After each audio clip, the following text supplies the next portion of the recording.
Hello everyone, मैं हूं doctor Vikas Yadav from Gurukul classes और एक बार फिर से आपका स्वागत है हमारे चैनल में। और आज के जो टॉपिक हम कवर करेंगे वो हैं आपके orbits, subshells, orbitals, structure of atom and shape of orbitals from the chapter atomic structure, class 11। This is also useful for the students of class 10th। Okay, structure of atom में सबसे पहले हम जानेंगे, हम कुछ बेसिक्स चीज़ों के बारे में इसमें स्टडी करेंगे। सबसे पहले जानेंगे एक्चुअल में स्ट्रक्चर जो है एटम का वो कैसा दिखता है, या कैसा हम उसको जानते हैं, या कैसा अभी तक हमने अपने क्लासेस में पढ़ा है। तो हम जानते हैं कि an atom has two parts. Atom के दो पार्ट्स होते हैं, एक होता है सेंट्रल पार्ट जिसको हम न्यूक्लियस करके बोलते हैं, और इसमें आपके क्या क्या प्रेजेंट होते हैं, न्यूट्रॉन एंड प्रोटॉन्स। और दूसरा आपका जो पार्ट होता है that is called extra nuclear part. Extra nuclear part मतलब न्यूक्लियस को छोड़कर बाकी का जो 3 डायमेंशनल स्पेस रहता है, जिनको क्या बोलते हैं, ऑर्बिट्स। ऑर्बिट्स कहते हैं या शेल्स कहते हैं, और एनर्जी लेवल्स भी कहते हैं। एनर्जी लेवल्स क्योंकि इनकी एनर्जी जो होती है फिक्स होती है, and they are represented by KLMN so on. अगर हम इसको फिगर की हेल्प से समझें तो स्ट्रक्चर हमारा कुछ इस तरह से दिखता है। This is central part in which neutrons and protons are present, and the extra nuclear circular paths in which electrons are revolved, जिनमें इलेक्ट्रॉन हमारे घूमते रहते हैं, उन पार्ट्स को हम बोलते हैं शेल्स और energy levels. These are called shells और energy level, and they are represented by KLMN and so on, infinity तक होते हैं ये। तो ये जो आपका सेंट्रल पार्ट है जिसमें कि आपके न्यूट्रॉन एंड प्रोटॉन प्रेजेंट है, this is called nucleus. And the extra nuclear part जिनमें इलेक्ट्रॉन्स रिवॉल्व करते रहते हैं, ये सभी जो हैं आपके, दे आर कॉल्ड शेल्स। इनको क्या बोलते हैं, शेल्स। किसी भी एटम के शेल्स में मैक्सिमम कितने इलेक्ट्रॉन हो सकते हैं, तो a shell can hold maximum number of electrons is equal to होता है 2n² के बराबर। मतलब किसी भी शेल में 2n² से ज़्यादा इलेक्ट्रॉन्स नहीं आ सकते, वो उतने ही इलेक्ट्रॉन मैक्सिमम होल्ड कर सकता है। फॉर एग्जाम्पल अगर हम देखें फॉर के शेल की बात करें तो के आपका पहला शेल है, तो इट इज़ 2 × 1 का स्क्वायर हो जाएगा, मतलब 2 × 1 दैट इज 2। ओके, तो K shell can hold maximum 2 electrons in it. For K के बाद अगर हम बात करें एल शेल की, तो एल शेल में कितने इलेक्ट्रॉन्स मैक्सिमम आ सकते हैं, तो 2 × n का स्क्वायर मतलब सेकेंड शेल का स्क्वायर, तो 2 × 4 it can hold 8 electrons maximum. ठीक है, ओके। इसी तरह से फॉर एम शेल, अगर हम एम शेल की बात करें तो उसमें कितने इलेक्ट्रॉन्स होल्ड कर सकता है वो, ठीक है, तो that is equal to 2। M is the third shell, तो ये हो जाएगा 3 का स्क्वायर मीन्स 2 × 9 मीन्स 18 इलेक्ट्रॉन्स। तो वो कितने इलेक्ट्रॉन्स को होल्ड कर सकता है, 18 electrons. And for N shell, अगर हम एन शेल की बात करें तो इट कैन होल्ड 2 × 4 का square, because N is the fourth shell, तो it is 2 × 16 means 32 electrons and so on. इस तरह से हम किसी भी शेल में electron, maximum number of electrons को क्या कर सकते हैं, निकाल सकते हैं।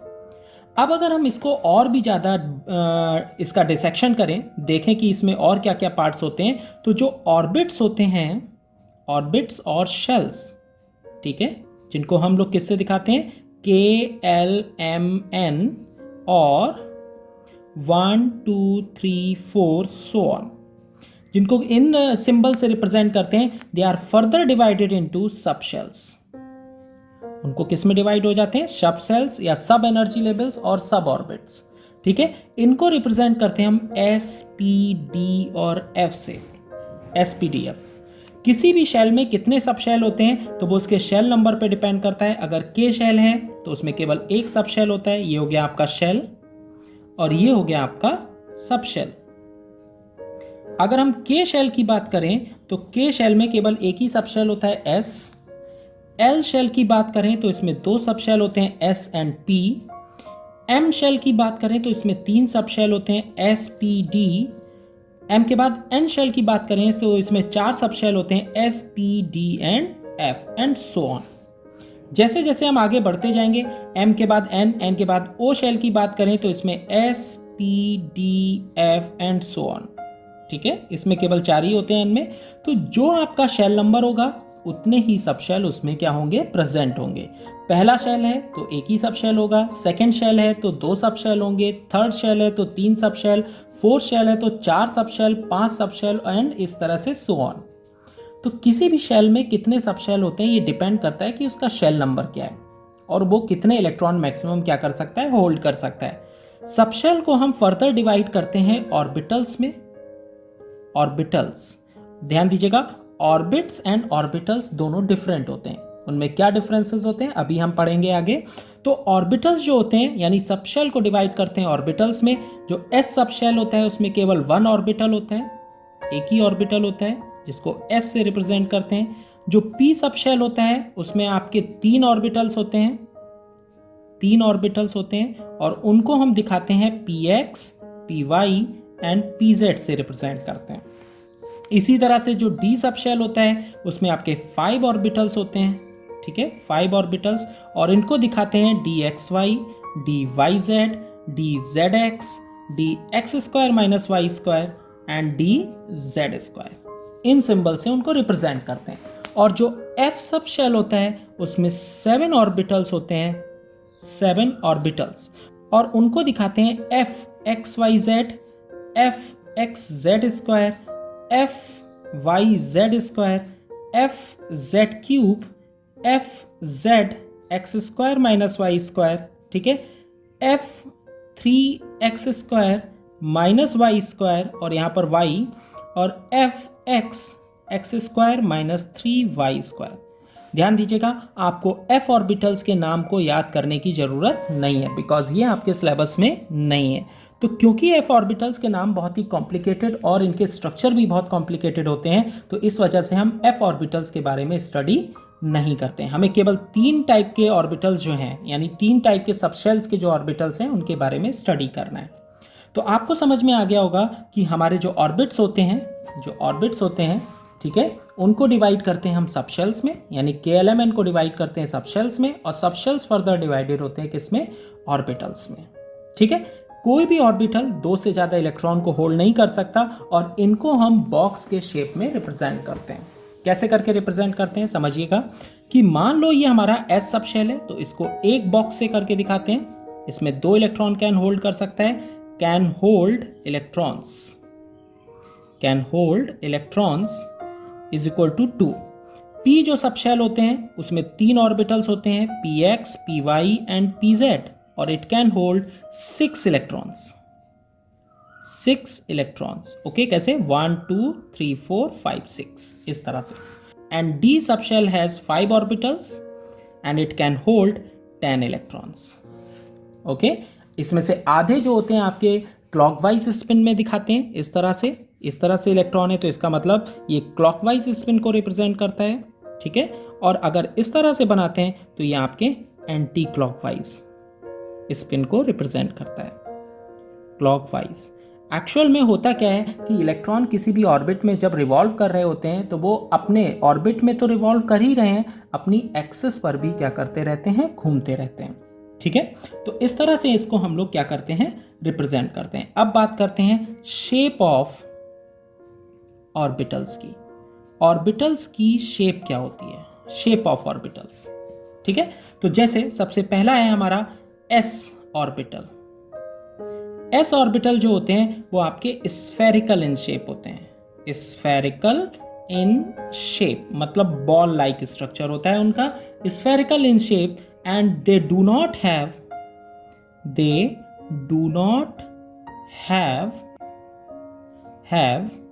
Directional nature. और इनका नेचर जो होता है वो डायरेक्शनल नहीं होता है, इनका नेचर डायरेक्शनल नेचर रिप्रेजेंट नहीं करते हैं।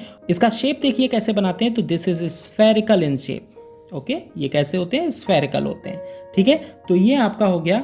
इनका साइज जो होता है, जो s ऑर्बिटल्स होते हैं, the size of s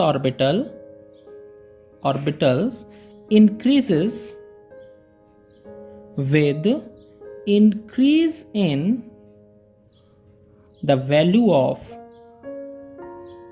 value of n, n क्या है यहाँ पर, दैट इज शेल नंबर।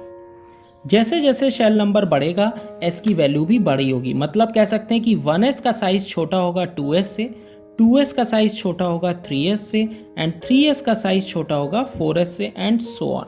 तो जैसे जैसे इनकी n की वैल्यू, दिस इज n की वैल्यू, ये जो आपके आगे लिखी हुई है ये आपकी n वैल्यू होती है। n यहाँ पर प्रिंसिपल क्वांटम नंबर भी कहते हैं। अभी आगे के वीडियो में हम आपको क्वांटम नंबर्स भी पढ़ाएंगे। तो यहाँ पर जो n की वैल्यू जैसे जैसे इंक्रीज होती है, s ऑर्बिटल का शेप भी क्या होता जाता है, बढ़ता जाता है। इनमें नोड्स की बात करते हैं हम। नोड्स क्या होते हैं, नोड्स आपके होते हैं the place where probability of finding electron, probability of finding electrons is 0।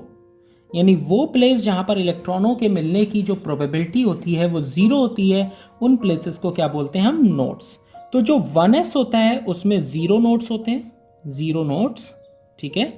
2s होता है उसमें 1 नोड होता है, एक नोड प्रेजेंट होता है, एक नोडल जोन प्रेजेंट होता है।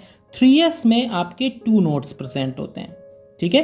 तो यहां पर हम इसलिए लिख सकते हैं कि नोड्स इज इक्वल टू होता है इसमें n-1 के बराबर। जो प्रिंसिपल क्वांटम नंबर होगा उसमें से एक को माइनस कर दो तो क्या हो जाएगा, आपका नंबर ऑफ नोड्स पता चल जाते हैं, ठीक है। इसे आप इस फिगर से भी समझ सकते हैं। तो आप देख रहे हैं यहाँ पर जो ये ब्लैंक स्पेस दिख रहा है दो ऑर्बिटल्स के बीच में, इसको हम नोडल प्लेन्स या नोड्स कहते हैं, ठीक है। जहां पर इलेक्ट्रॉन की प्रोबेबिलिटी, जो इलेक्ट्रॉन के मिलने की प्रोबेबिलिटी होती है वो कैसी होती है, 0 होती है, ठीक है। अब बात करते हैं p ऑर्बिटल्स की। सेकंड आपका जो है आपका है shape of p orbitals. p orbitals का शेप कैसा होता है, जो p ऑर्बिटल होते हैं they are dumbbell shape, dumbbell shaped. इनका डम्बल शेप्ड होता है, साइज, शेप एंड इनकी जो एनर्जी होती है, एनर्जी वो सिमिलर होती है, मतलब सेम होती है सभी की। और ये कैसे होते हैं, directional in nature, directional in nature, directional in nature होते हैं। अगर इनके स्ट्रक्चर को देखें, इनके टाइप पहले हम देख लें कि इनके जो टाइप्स होते हैं वो होते हैं px, py एंड pz। ये क्या होता है, तो अगर ये p ऑर्बिटल्स जो होते हैं आपके x एक्सिस पर प्रेजेंट है इस तरह से डम्बल शेप, ठीक है, तो इसको हम बोलते हैं कौन सा, px ऑर्बिटल, ठीक है।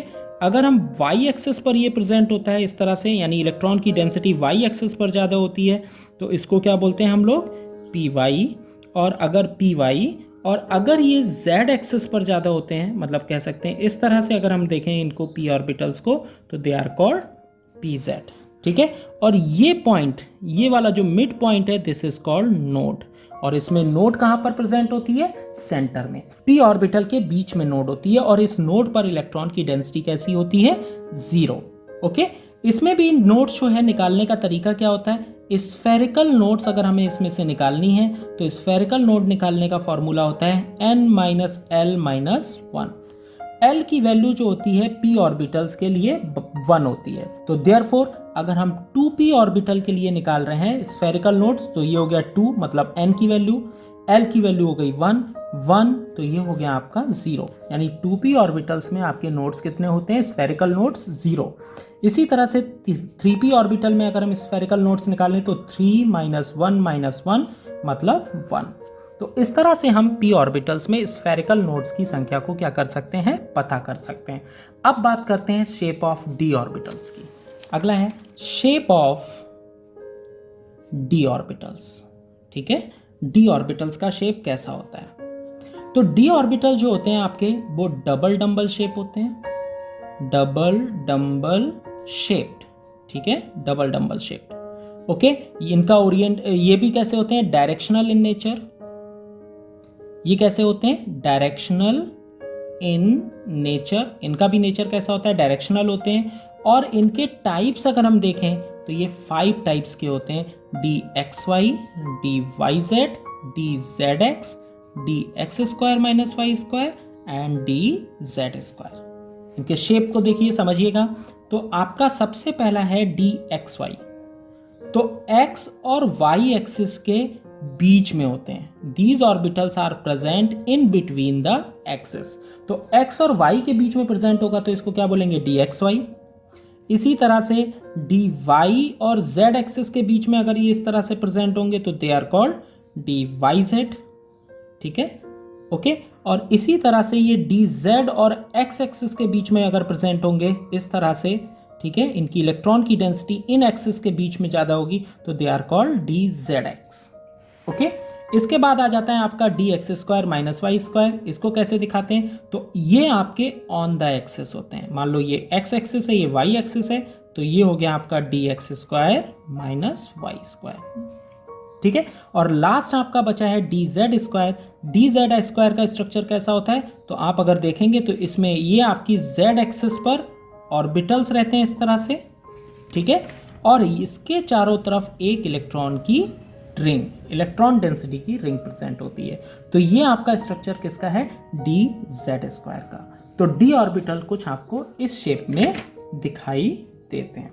आई होप आपको सभी ऑर्बिटल्स के स्ट्रक्चर जो है वो समझ में आ गए होंगे। अब हमारा जो नेक्स्ट टॉपिक है that is differences between orbits and orbitals, ठीक है, differences between orbits and orbitals. Now make two columns orbits and orbitals. The first difference is it is well-defined circular path around the nucleus in which the electron revolve. Circular path जिनमें electron revolve करते रहते हैं nucleus के चारों तरफ, जिनको हम KLMN से रिप्रेजेंट करते हैं, they are called orbits. And the definition of orbital is it is the region in 3-dimensional space around the nucleus where the probability of finding electron is maximum. जहाँ पर इलेक्ट्रॉन की मिलने की जो probability है वो सबसे ज़्यादा होती है, they are called orbitals, okay.